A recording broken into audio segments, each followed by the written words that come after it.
Hello students, ये आपका part 6 video इस चैप्टर का। पार्ट 6 वीडियो में प्रश्नावली 9A पे है और क्वेश्चन नंबर है 18।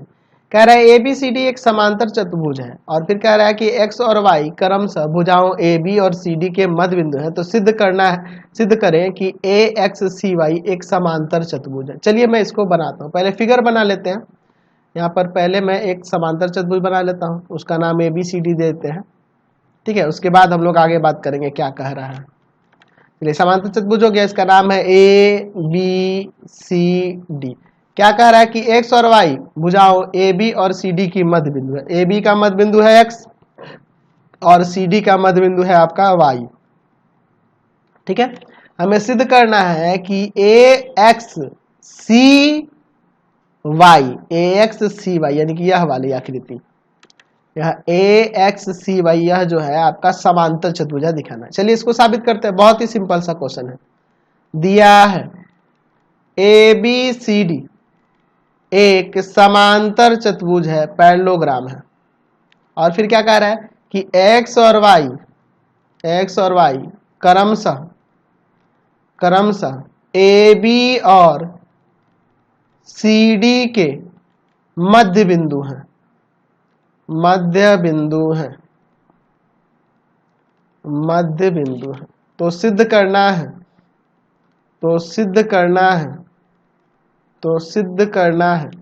कि AXCY एक समांतर चतुर्भुज है, एक पैरेललोग्राम है।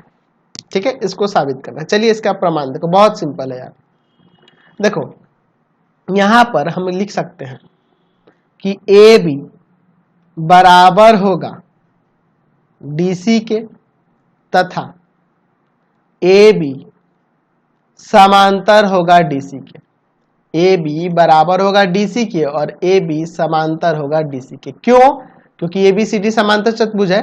ABCD एक समांतर चतुर्भुज है, एक पैरेललोग्राम है, इसीलिए यह बराबर और समांतर हो जाएगा। हमने सामने की भुजाएं बराबर और समांतर हो जाएंगी।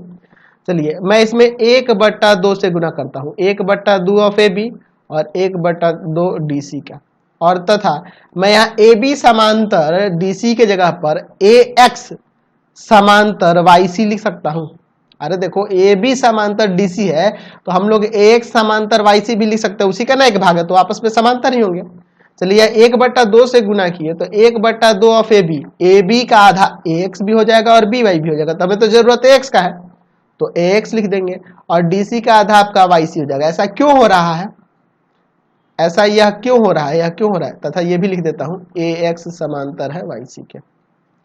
हमने ये क्यों लिखा? क्योंकि आपके पास कह रहा है कि X और Y क्रमशः AB और CD के मध्य बिंदु है। ठीक है, मध्य बिंदु है, इसलिए ऐसा हो रहा है। समझ गए? चलिए, तो जब देखो किसी चतुर्भुज की भुजाओं का एक युग्म है ना, सम्मुख भुजाओं का एक युग्म समांतर तथा बराबर हो जाए तो वह क्या होता है? समांतर चतुर्भुज होता है ना। अतः AXCY एक समांतर चतुर्भुज है, एक पैरेललोग्राम है। हमने साबित कर दिया। समझ गए ना? चलिए अगला